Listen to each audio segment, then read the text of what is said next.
साहब का 10 साल का राज हरियाणा का सबसे बेहतरीन राज रहा है।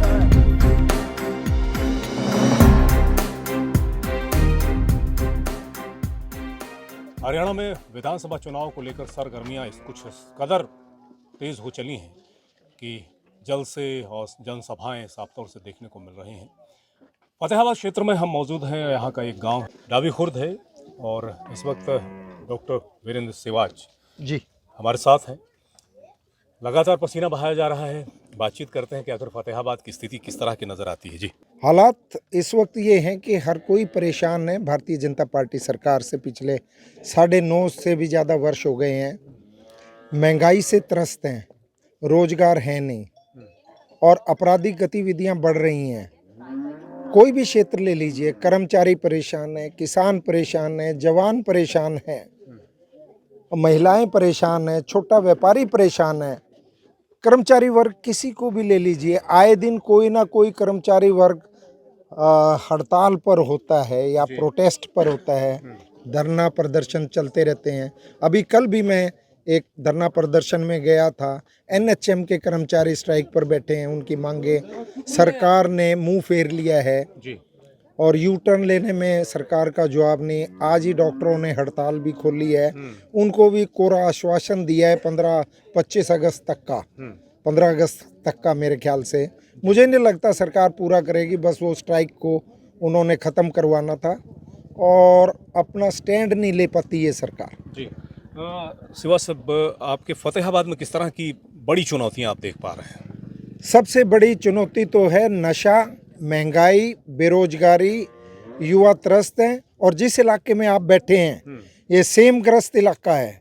यहाँ पे पिछले 10 वर्षों से सेम की समस्या से ये लोग जूझ रहे हैं और अभी तक जो इनकी पॉलिसी है सेम दूर नहीं हुई है। प्लेटें लगा देते हैं, जो सोलर प्लेट्स हैं, दे आर नॉट इनफ, वो पर्याप्त नहीं है सेम की समस्या को दूर करने के लिए।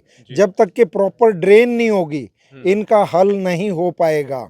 और युवाओं को रोजगार नहीं है और किसानों को आप, वो तो कहते थे भारतीय जनता पार्टी के लोग कि किसानों की आय दुगनी कर देंगे। 2022 का उन्होंने नारा दिया था, अब तो 2024 भी निकल गया। किसानों की आय दुगनी क्या, उनका खेती पर एकड़ का जो उनका खर्चा है वो भी नहीं निकल पा रहा है। दुगनी करना तो बहुत दूर की बात है।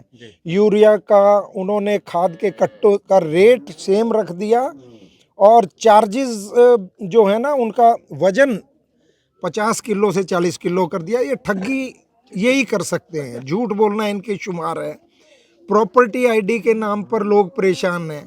पेंशन्स काट ली बेचारे, 5.5 लाख बुजुर्गों की पेंशन काट दी गई। क्यों? वो सम्मान भत्ता था उनका। पॉलिटिशियंस तो एमएलए एमपी तो अपनी पेंशन नहीं काट रहे हैं, वो तो बढ़ाए जा रहे हैं। उनमें से बहुत सारे तो करोड़ोंपति, ये तो बेचारे 10 लाख अगर प्रॉपर्टी किसी परिवार की है उसकी पेंशन काट दी। ये कोई मतलब नहीं है। जरूरी नहीं उस परिवार में वो जो बुजुर्ग रह रहे हैं जिनकी पेंशन, जिनके 8 या 10 लाख की जो सीमा इन्होंने फिक्स की है, वो बुजुर्ग खुश रहते हैं। उनको हाथ फैलाना पड़ता है अपने बच्चों के सामने, वो उनका सम्मान था, उससे भी उन्हें वंचित कर दिया गया। फतेहाबाद में बहुत से चेहरे नजर आ रहे हैं जो कांग्रेस की टिकट पर दावेदारी पेश कर रहे हैं कि उन्हें टिकट मिलेगी। क्या मानते हैं कि ये मुकाबला जो एक तरह का है, आप अपने आप को कहाँ पाते हैं? हर एक का हक है। पार्टी मुझे मौका देगी, कांग्रेस पार्टी, और चौधरी भूपेंद्र सिंह हुड्डा जी का आशीर्वाद रहा तो यहाँ से मैं चुनाव जरूर लड़ूंगा। जी, फतेहाबाद में जो मौजूदा विधायक हैं उनकी कार्य प्रणाली को किस तरीके से देखते हैं? वो आप लोगों से पूछें तो बेहतर होगा। 5 साल तक उन्होंने निराश ही किया है। भ्रष्टाचार अपने चरम पर है, लोग इससे पीड़ित हैं।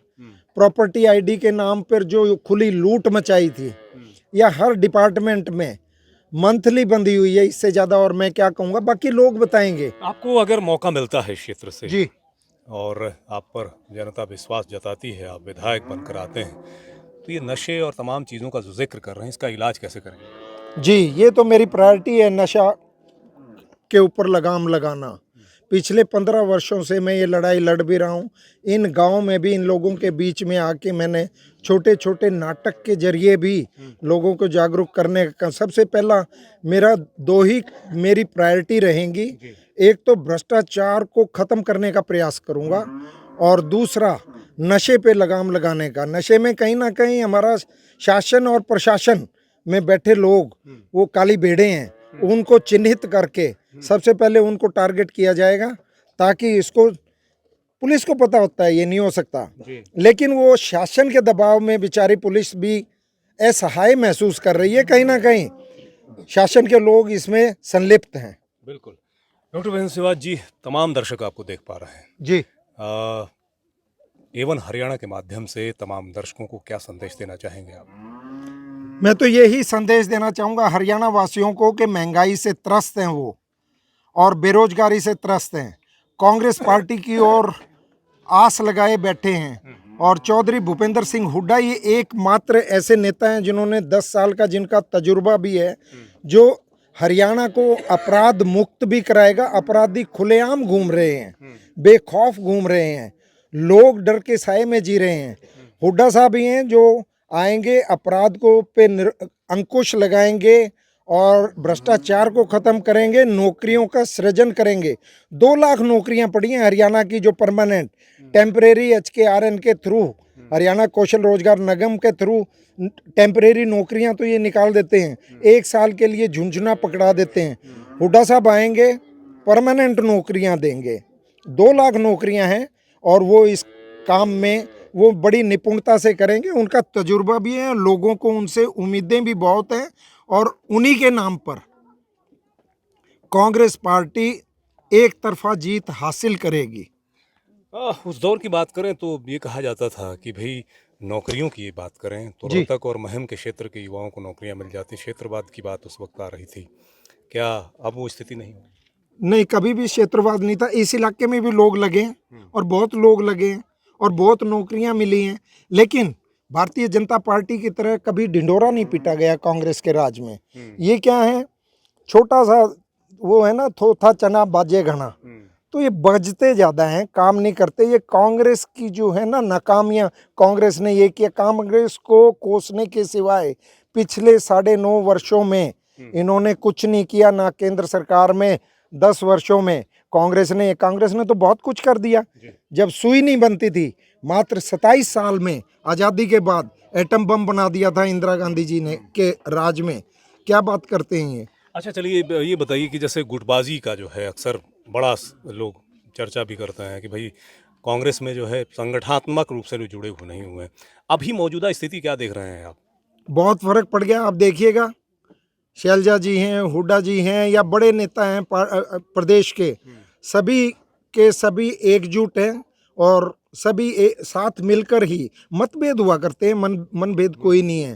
हर एक को, हाँ, वो अपनी तरह से पार्टी को मजबूत करने में लगे हुए हैं, हम अपनी तरह से पार्टी को मजबूत करने में लगे हुए हैं। कोई कांग्रेस पार्टी एक तरफा जीत हासिल करेगी। 60 से 70 सीटें कहीं नहीं गई और आश्चर्य नहीं होगा अगर 80 सीटें भी झोली में डल जाएं तो। बिल्कुल लहर है पूरे प्रदेश में। जी, पूरी लहर है। वो तो आप लोगों से बात करेंगे अब तो आपको अपने आप ही पता लग जाएगा। मैं तो क्या कहूँ बढ़ के। डॉक्टर साहब, बहुत बहुत शुक्रिया बातचीत करने के लिए। थैंक यू, धन्यवाद। डॉक्टर वीरेंद्र सिवाच जो लगातार पसीना बहाते हुए नजर आ रहे हैं अपने क्षेत्र में। फतेहाबाद की स्थिति की बात की जाए तो यहाँ पर लगातार कांग्रेस का जो वर्चस्व है वो बढ़ता जा रहा है और यदि लोगों के बीच में जाके हम बात करते हैं तो वहाँ भी ये स्थिति नज़र आती है। कहीं ना कहीं बदलाव की लहर साफ तौर से देखने को मिल रही है। महज कुछ ही समय बचे हैं अब विधानसभा चुनाव को लेकर के। आने वाले समय में किस तरह की स्थिति बनती है, कैसे हालात होते हैं, क्या करवट बदलती है राजनीति, आपको एवन हरियाणा के माध्यम से लगातार दिखाते रहेंगे। बहुत बहुत शुक्रिया हमसे जुड़ने के लिए। लेटेस्ट वीडियोस के लिए अभी सब्सक्राइब करें एवन हरियाणा को और प्रेस करें बेल आइकन ताकि सभी अपडेट्स आपको मिले सबसे पहले।